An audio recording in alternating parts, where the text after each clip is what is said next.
सन श्री 1008 जो ग्रामपुरी जी बाप जी पधारे हैं, उनके चरणों में नमन करती हूँ। आज बच्चों का विदाई समारोह, आशीर्वाद समारोह भी है, प्रतिभा सम्मान समारोह भी है। इस आयोजन पर मुख्य अतिथि के रूप में हमारे बीच में आदरणीय हेमाराम जी चौधरी साहब, पूर्व मंत्री राजस्थान सरकार। मैं कहना चाहूँगी कि माला नहीं कि गांधी अभी किसी ने कहा था। हम बहुत भाग्यशाली हैं कि हमारे बीच में आदरणीय हेमाराम जी चौधरी आज यहाँ उपस्थित है। और माला नहीं कि गांधी की उपाधि पाना, मैं मानती हूँ कि आपका पूरा जीवन लगातार मेहनत, संघर्ष, तपस्या क्या करना होगा, तब माला नहीं कि गांधी की उपाधि आपको मिली है। और मैं मानती हूँ कि इस उपाधि के बाद आपका दायित्व और ज़्यादा बढ़ जाता है। तो किसी ने संन्यास की भी बात की थी, राजनीतिक संन्यास की। मैं तो इतना ही कहूँगी कि समाज या क्षेत्र या देश का नुकसान बुरे लोग इतना नहीं कर पाते जितना कि अच्छे लोग चुप रहकर, शांत रहकर या पीछे होकर कर जाते हैं। इसलिए आपका मार्गदर्शन हमेशा बना रहेगा, यही हम सबकी, मुझे लगता है कि हम सबको विश्वास है।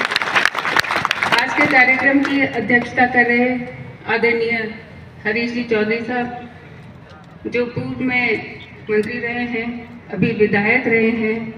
आपने भी बहुत संघर्ष किया है, लेकिन हम सबको गर्व है। पार्टी की बात अलग है, हर किसी का कोई दल हो सकता है, विचारधारा हो सकती है, लेकिन गर्व है कि हमारे किसान कौम के एक नेता पूरी राष्ट्रीय स्तर की राजनीति में अपना भागीदारी निभाते हैं।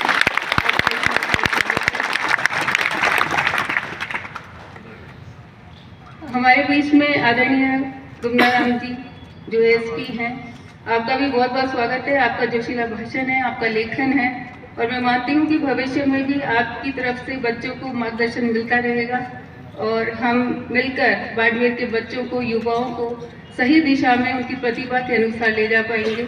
आपका भी स्वागत है। आदरणीय उदयराम जी, पूर्व प्रधान, जो हमेशा आदरणीय गंगाराम जी के साथ रहे और उनका बहुत साथ दिया। मैं चाहूँगी कि उदयराम जी जैसे गंगाराम जी के साथ रहे तो मेरे साथ भी थोड़ा सा अपना आशीर्वाद बना के रखें, अपना सहयोग बना के रखें। आदरणीय कर्नल साहब सांगवान जी, आपका भी स्वागत है।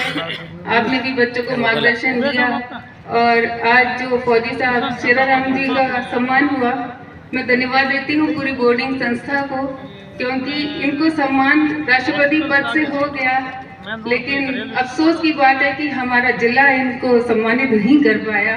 बहुत कहने के बावजूद भी इनको सम्मानित नहीं कर पाया। तो पूरी संस्था को धन्यवाद है कि आज शेराराम जी फौजी साहब का यहाँ सम्मान किया गया। आदरणीय श्याम सिंह जी तेवतिया साहब, आदरणीय सूरजमल जी, जो पिछले कई वर्षों से हमारे बीच में लगातार आ रहे हैं, बच्चों को मार्गदर्शन दे रहे हैं, ज़्यादातर इंग्लिश की क्लास लेते हैं। और आज सुबह जब मिली थी तो चर्चा कर रहे थे कि इंग्लिश को लेकर अपने छात्रावास के बच्चों के अंदर क्या समस्या आ रही है। तो आपका मार्गदर्शन हमेशा मिलता रहेगा, ऐसी आशा करते हैं। आदरणीय नवल किशोर जी गोदारा साहब, जब इनको बोलने को कहा गया तो इन्होंने कहा कि मेरे पास बोलने का कुछ ज़्यादा नहीं है, जिनके काम बोलते हैं उनको शब्दों की जरूरत नहीं पड़ती। आपने इतना सहयोग संस्था को दिया है, शिक्षा के क्षेत्र में दिया है, तो निश्चित रूप से आपका कार्य बोलता है। गुरुराज साहब, आपको भी बहुत बहुत धन्यवाद है। आदरणीय बलवंत सिंह जी, जो सालों से इस संस्था को संभाल रहे हैं, अपनी एक अलग पहचान है, एक जगह रुकते नहीं हैं। जब वो मंच पे बीच की कुर्सी पे बैठे थे, मैं तभी समझ गई थी कि कुर्सी खाली रहने वाली है। मैं कह रही थी कि भाई बीच में कोई और आ जाओ ताकि ये कुर्सी खाली न रहे, क्योंकि वकील साहब एक जगह रुकते नहीं हैं। लेकिन इस संस्था को संभालने के लिए उन्होंने जो सेवा का कार्य किया है, वो जीवन भर हम सब उनके आभारी रहेंगे, उनके ऋणी रहेंगे कि बच्चों में जो अनुशासन उन्होंने दिया है, उनको धन्यवाद। आदरणीय वकील साहब गाली जी, आदरणीय मेरी दादी जी अमृत कौर जी, चाहे कोई भी हालात हो, चाहे कोई भी परिस्थिति हो, चाहे आयु ज़्यादा हो गई हो, चाहे कोई खुशी हो चाहे कोई गम हो, उन्होंने कन्या छात्रावास को अपने परिवार की तरह संभाला है, अपने परिवार की तरह सींचा है। आपको जितना धन्यवाद दें उतना कम है। आज कमी है आदरणीय दादाजी की, लेकिन फिर भी आप मजबूती के साथ खड़े हैं। आपसे ही प्रेरणा हम लेते हैं कि जब आप मजबूती के साथ किसी चीज़ का सामना कर सकते हैं तो हम भी आपके बच्चे हैं और हर परिस्थिति का मजबूती से सामना करेंगे। आदरणीय गीता जी और इसका लिए सामने मेरी माता जी भी बैठी हैं, आपको धन्यवाद, आपने हमें जन्म दिया। और यहाँ सामने विराजे हुए सभी पिता तुल्य बुजुर्गगण, शिक्षाविद, सरकारी कर्मचारीगण, जनप्रतिनिधिगण, युवा भाइयों, प्यारे विद्यार्थियों, माताएं, बहनें, मीडिया के बंधुओं और यहाँ आदरणीय प्रोफेसर साहब बैठे हैं, जसवंत सिंह जी मायला और पांचाराम जी, रमेश जी, पूरी कार्यकारिणी। आज का दिन वैसे बहुत लंबा कार्यक्रम हो गया, बहुत ज़्यादा भाषण देने की बात तो नहीं है। मैंने सोचा था कि जो मेरा अनुभव है, क्योंकि सुनी सुनाई बात तो सभी बोलते हैं, ज्ञान बांटना बहुत आसान है, लेकिन जो खुद का अनुभव है उसको साझा करना चाहिए ताकि शायद बच्चे हमारे अनुभव से कुछ सीख सके और आगे बढ़ सके। जब इस हॉस्टल की बात होती है, जब रामदास जी ने सोची उस वक्त शुरुआत की थी इस हॉस्टल की, आज से 90 साल, आज से 1934 के अंदर, तो उन हालातों को देखिए। जब उन्होंने इस हॉस्टल की शुरुआत की तो सर छोटूराम जी की एक बात लेकर आए थे। वो क्या बात लेकर आए थे कि बोलना सीखो और दुश्मन को पहचानना। और इन दोनों के लिए ज़रूरी था कि हम शिक्षा की तरफ अपने समाज को ले जाएं, अपने बच्चों को ले जाएं, युवाओं को ले जाएं, ताकि वो बोलना भी सीखे और दुश्मन को भी पहचानना सीखे। उन्होंने शुरुआत इस हॉस्टल से की। शिक्षा के मामले में अगर इस हॉस्टल की बात करें तो बहुत गर्व होता है कि यहाँ से बच्चे पढ़ के आगे निकले, अच्छी नौकरियों में गए, अच्छी डिग्री ली, अच्छे पैसे कमाए, धन कमाए। लेकिन क्या शिक्षा का मतलब सिर्फ अच्छे मार्क्स लाना, अच्छी डिग्री लाना, अच्छे पैसे कमाना? क्या शिक्षा का उद्देश्य यही था? या वो जो बात लेकर आए थे कि बोलना सीखो, तो वो क्या बात थी? वो क्या कहना चाहते थे? शिक्षा से केवल हमारा, ठीक है, हम अपने पाँवों पे खड़े होते हैं, हमारा रोजगार भी है, हमें कमाना भी है, हमें धन भी चाहिए, लेकिन उसके साथ साथ हमारे चरित्र का निर्माण हो, हमारी आत्मा की जो शक्ति है जिसको आत्मबल कहते हैं वो मजबूत हो, हमारी बुद्धि जो है, हमारा दिमाग है, उसका विकास हो। क्या हम इन चीज़ों पर खरे उतर पाए हैं? क्या हमारे बच्चे आगे बढ़ गए, अच्छी नौकरियां पा ली, लेकिन अगर दूसरी तरफ देखें तो जो अभी संस्कारों की बात आ रही है, चरित्र की बात आ रही है, कमी आई है। बोलना सीखो। बोलने में शब्द हो सकते हैं कि आप क्या शब्द इस्तेमाल कर रहे हैं, या आपका व्यवहार हो सकता है। केवल बोलने से नहीं होता, आपका व्यवहार क्या है, आपका आचरण क्या है, आप कैसे उठ रहे हैं, कैसे बैठ रहे हैं, कैसे चल रहे हैं, सारी चीजें आपके बोलने में आती हैं। सारी चीजों से आपका, आपके परिवार का पता चलता है। और मेरा ये मानना है, मेरा खुद का अनुभव है, क्योंकि ये 50 साल की जिंदगी ली और इसमें मैंने बहुत कुछ देखा, बहुत कुछ अनुभव किया, बहुत कुछ गंगाराम जी से सीखा। रामदास जी को तो मैंने नहीं देखा था, तो मैंने अपनी जिंदगी में ये सीखा कि हम जैसा सोचते हैं वैसा ही हम बोलते हैं, वही शब्द इस्तेमाल में आते हैं। और ये जो शब्द है ना, ये बहुत खतरनाक है, ये बहुत खतरनाक है। शब्दों के दांत नहीं होते हैं, लेकिन काटते बहुत जोर से हैं, और जब काटते हैं तो ऐसा घाव करते हैं कि वो भर नहीं सकते। तो अपने शब्दों का इस्तेमाल बहुत सोच समझ के करें। हमारी सोच अच्छी हो, हमारे शब्द अच्छे हों, क्योंकि जैसा हम सोचेंगे वैसे बोलेंगे, जैसे बोलेंगे वैसे व्यवहार करेंगे, जैसे व्यवहार करेंगे वो आचरण में आ जाएगा, और वही आचरण फिर हमारा आदत बन जाएगी और फिर वैसे ही हम काम करेंगे। ये पूरी कड़ी है। तो मैं कई बार सोचती थी पहले कि ये बोलना सीखो, भाई बोलना कैसे सीखना, लेकिन अब समझ आया। समझ तो अब आई है कि शब्दों का कितना बड़ा खेल है। ये आत्मा पे घाव करती है, आदमी भूल नहीं सकता। कहनी अच्छो खिलाएड़ो गंदो बोलेड़ो आदमी कभी भूले को नहीं। दोनों ही चीजें इंसान को हमेशा याद रहती है। जब व्यवहार की बात आती है तो हमेशा ये सिखाया जाता है कि विनम्र रहना चाहिए, विनम्रता होनी चाहिए।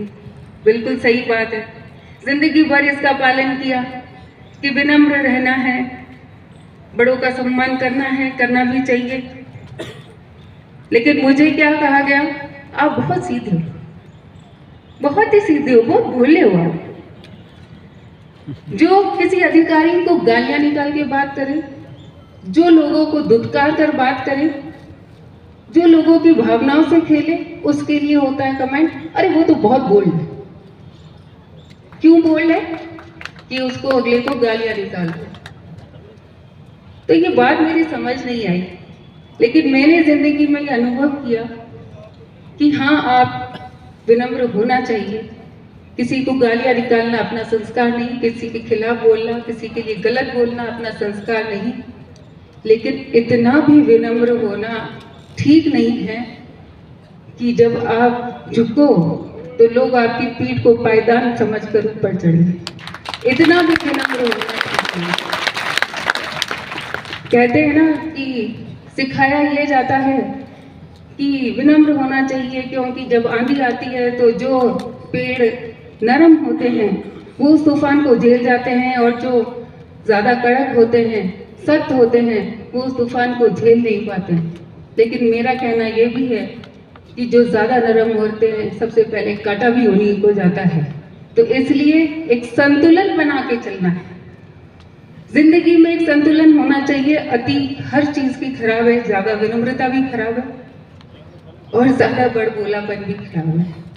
और फिर वही बात आती है कि हमारा विचार, हमारे शब्द, हमारा व्यवहार सब इसमें शामिल होते हैं। फिर आता है कि दुश्मन पहचान।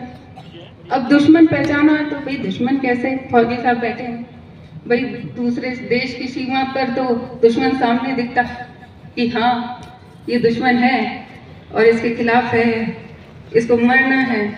लेकिन भाई रोजमर्रा की जिंदगी में दुश्मन क्या है? रोजमर्रा की जिंदगी में जो मेरी समझ में आया, हो सकता है और भी है, लेकिन जो मेरी समझ में आया, नशा सबसे बड़ा दुश्मन है। हमारा अहंकार हमारा सबसे बड़ा दुश्मन है। हमारी ईर्ष्या हमारी सबसे बड़ी दुश्मन है। इन दुश्मन को हमको पहचानना होगा। देखिए, बात आती है कि आत्मविश्वास मजबूत होना चाहिए। बिल्कुल सही है। ये बच्चे बैठे हैं, हम इनको यही कहते हैं, अपना आत्मविश्वास मजबूत रखो। आज मैं आपके सामने हूँ तो इसलिए हूँ कि मेरा आत्मविश्वास मैंने कभी कम नहीं होने दिया, अपने ऊपर विश्वास कभी कम नहीं होने दिया। हर संघर्ष, हर चुनौती का मुकाबला किया। आत्मविश्वास तो मजबूत होना चाहिए, लेकिन आत्मविश्वास और अहंकार, इन दोनों में बहुत थोड़ा सा फर्क होता है, बहुत थोड़ा सा। आत्मविश्वास से चूके नहीं, अहंकार पर गए। मैंने कहीं सुना है और मुझे बहुत पसंद आया, इसलिए आपको भी बताऊंगी। आत्मविश्वास कहता है कि मैं सही, अहंकार कहता है सिर्फ मैं ही सही। आत्मविश्वास कहता है मैं हार नहीं सकता, अहंकार कहता है मुझे कोई हरा ही नहीं सकता। आत्मविश्वास कहता है मैं मुकाबला कर सकता हूँ, अहंकार कहता है मेरा तो कोई मुकाबला कर ही नहीं सकता। तो बात तो दोनों करते हैं, कहते हैं दोनों करते भी हैं, लेकिन बहुत बड़ा फर्क है इसमें। और ये मैंने अनुभव किया है, इसलिए बता रही हूँ। ये चीजें मुझे इसलिए समझ आई है क्योंकि मैंने अनुभव किया है। आत्मविश्वास आपको सफल बनाता है, लेकिन जहां अहंकार हो गया वहां विनाश निश्चित है। तो बच्चों को कहूंगी कि आत्मविश्वासी बनो, लेकिन इस अहंकार से दूर रहना ये जीवन का नाश करता है। नशा, चाहे कोई भी नशा हो, नशा मतलब एडिक्शन, कोई भी चीज की लत लग जाए, वो किसी भी चीज की हो सकती है। हम बात करते हैं अमल की, डोडे की, दारू की और वो तरह तरह के जो नए नशे आ रहे हैं वो तो खराब है ही। उनसे तो हमें दूर रहना ही है, क्योंकि वो तो हमारे जीवन का नाश करते हैं। आज आपके माता पिता या हमारे बुजुर्ग यहाँ नहीं पहुंचे होते अगर वो नशे में पड़ गए होते। नशा करना तो बहुत आसान है, लेकिन ये जिंदगी को विनाश करता है, ये दिमाग में रखना बहुत जरूरी है। दूसरा नशा है मोबाइल का। सुबह उठे नहीं कि सबसे पहले हाथ जाता मोबाइल में, मोबाइल का। सोने से पहले सबसे पहले जो रात होती है उसमें भी आखिरी समय तक मोबाइल आपके हाथ में रहे। कहीं से 2 मिनट का भी वक्त मिल जाए तो हम यूं नहीं कि किसी से बात कर ले, उसमें भी अपने मोबाइल में देखने लगेंगे मेरे मोबाइल में क्या हो रहा है। और ये बहुत खराब नशा है, क्योंकि आज हमने तरक्की कर ली, आर्थिक तरक्की कर ली, लेकिन ये खराब बात है कि हम अपने पास बैठे व्यक्ति से बात नहीं करते। उससे ज्यादा अहमियत, उससे ज्यादा इंपॉर्टेंस हम अपने इस मोबाइल को दे रहे हैं। रिश्ते खत्म हो रहे हैं। समाज का, परिवार का जो ताना बाना था वो खत्म हो रहा है। एक परिवार बाहर रेस्टोरेंट में भोजन करने जाता है, अगर माता पिता है, 2 बच्चे हैं, चारों के हाथ में मोबाइल है, वो टेबल पे बैठे हैं खाना खाने के लिए, लेकिन एक दूसरे से बात नहीं कर रहे, चारों अपने अपने मोबाइल में लगे। तो फिर क्या मतलब है इस मोबाइल का? कहाँ रहा वो परिवार का ताना बाना? तो ऐसे नशे से दूर रहने की जरूरत है। आत्मविश्वास मजबूत करना है, अहंकार बिल्कुल नहीं करना है, और ईर्ष्या तो छोड़ ही देना। अगर कंपटीशन करना है तो बच्चों खुद से करना। अपने पड़ोसी के सुख से परेशान मत होना, अपने दुख को देखना, उससे बाहर कैसे आ सकते हैं उस पर विचार करना, उस पर काम करना, तो आप जीवन में जरूर सफल होंगे। मैं बच्चों को बहुत उनको शुभकामनाएं देती हूँ, क्योंकि वो आगे कॉलेज में जाने वाले हैं। यहाँ तो बलवंत सिंह जी थे, नुकलाराम जी थे, लालू जी वकील साहब थे, पाचाराम जी, यहाँ दादी साथी, आप सबको मार्गदर्शन देने के लिए, रोकने टोकने के लिए। लेकिन जब आप कॉलेज में जाएंगे तो आपको कोई नहीं रोकेगा, कोई नहीं टोकेगा। लेकिन इतना जरूर कहूँगी कि अपने सामर्थ्य को पहचाने, अपने इंटरेस्ट को पहचाने, और उसके बाद तय करें कि आपको क्या बनना है। सभी व्यक्ति आईएएस बनना चाहते हैं, सभी व्यक्ति आईपीएस बनना चाहते हैं, लेकिन जरूरी नहीं है कि हर व्यक्ति बन पाए। और जब आप नहीं बन पाते हैं तो उसके बाद आपके अंदर जो निराशा आती है, पहले से अपने दिमाग में ये लेके चलिए कि अगर मैं ये नहीं कर पाया या नहीं कर पाई तो मुझे निराश नहीं होना है। मेरे लिए ये दूसरा क्षेत्र है, मैं इसमें मेहनत करूंगा या करूंगी, तो निश्चित रूप से जीवन में जो भी बाधा होगी आप जरूर सफल होंगे। यहाँ अभिभावकगण बैठे हैं, उनसे मेरी एक ही रिक्वेस्ट है, क्योंकि मैं ये भी बात अनुभव के आधार पर कह रही हूँ कि आप अपने बच्चों के लिए समय जरूर निकालें। दिन में चाहे 1 घंटा हो, उनसे बात जरूर करें, उनसे जरूर पूछें कि आज आप स्कूल गए थे, वहाँ क्या हुआ। बच्चे छोटे होते हैं, जब अपन उनसे पूछते हैं, अरे स्कूल गया, टीचर ने क्या कहा, काम किया, होमवर्क चेक किया नहीं किया, हम उसकी कॉपी भी चेक करते हैं। लेकिन बच्चे थोड़े बड़े हो जाते हैं तो अपन लापरवाह हो जाते हैं। मैं आपसे यही कहूँगी कि बच्चों के साथ निरंतर संवाद और संपर्क बहुत जरूरी है, कि हम उनसे पूछें कि आज आप स्कूल या कॉलेज गए तो वहाँ क्या हुआ, कोई समस्या तो नहीं है, आपको साथ क्या अच्छा हो रहा है, क्या गलत हो रहा है। और एक ऐसा रिश्ता अपने बच्चों के साथ बनाइए कि चाहे उनसे कोई भी गलती हो जाए, कोई भी हालात हो, लेकिन उनमें इतनी हिम्मत हो और इतना विश्वास हो कि मैं अपने माता को या पिता को जाकर ये बात बोलूँगा या बोलूँगी तो वो मेरी बात को समझेंगे और समस्या का समाधान भी करेंगे। इतना विश्वास उस बच्चे में जब आप पैदा कर देंगे, जब बच्चे को ये भरोसा होगा कि मेरे माता पिता मुझे डांटेंगे नहीं, मेरी सुनवाई करेंगे और मेरी मदद भी करेंगे, तो ये बच्चे, इनका भविष्य बहुत सुरक्षित होगा। इन बच्चों को कहीं दूसरी तरफ काउंसलर रखते हैं, कंसल्टेंट रखते हैं, अरे भाई क्यों, हमारे माता पिता है, हमारे सबसे बड़े शुभ चिंतक हमारे माता पिता हैं। एक अनजान आदमी से हम बोलते हैं, अपने मन की परेशानी बता रहे हैं, अपने माता पिता को बताइए, वो आपकी समस्या का समाधान बेहतर ढंग से करेंगे, क्योंकि आपको आपके माता पिता से ज्यादा कोई नहीं जानता। तो बच्चों को भी कहूंगी, जो भी बात हो, जैसी भी बात हो, एक बार आपको डांट उड़ेगी, लेकिन अपने माता पिता को जरूर बताएं कि ये समस्या है, ये गलती हो गई, ये परेशानी आ रही है, तो आप देखेंगे निश्चित रूप से आपकी हर समस्या का समाधान होगा और आपके माता पिता के साथ आपका एक भरोसे का रिश्ता कायम होगा। ज्यादा समय नहीं लूंगी, क्योंकि जुमना राम जी जब आए थे तब कहा था कि संक्षिप्त में रखिएगा, मेरी भी इच्छा तो बहुत कुछ बोलने की थी, लेकिन मुझे पता है कि अब संक्षिप्त करना ठीक रहेगा। मैं तो इतना ही कहूँगी, आप सबको धन्यवाद देती हूँ, क्योंकि आप सबने इस चुनाव के अंदर अपनी इस बहन को जो आशीर्वाद दिया, जो सहयोग दिया, कोई कहीं किसी भी पार्टी का रहा हो, किसी भी समाज का रहा हो, किसी भी जाति का, धर्म का रहा हो, आप सबने इस बेटी को अपना मानकर जो आशीर्वाद दिया, मैं आप सबको बहुत बहुत धन्यवाद देती हूँ। और मैं मानती हूँ कि ये मेरे ऊपर बहुत बड़ी जिम्मेदारी है। आपने जो मुझ पर भरोसा किया है, इस भरोसे को बहुत जिम्मेदारी से मुझे निभाना है। आपको विश्वास दिलाती हूँ, मैं निभाऊंगी, आपकी आशाओं पर खरी उतरूंगी। रामदान जी और गंगाराम जी ने जिस तरीके से काम किए, उसी तरह आप सबको साथ लेकर समाज और क्षेत्र के विकास के लिए जो भी बन पड़ेगा वो काम करने का पूरा प्रयास करूंगी। आप सबको पुनः धन्यवाद देती हूँ, और आप सबने जो आशीर्वाद, जो मान सम्मान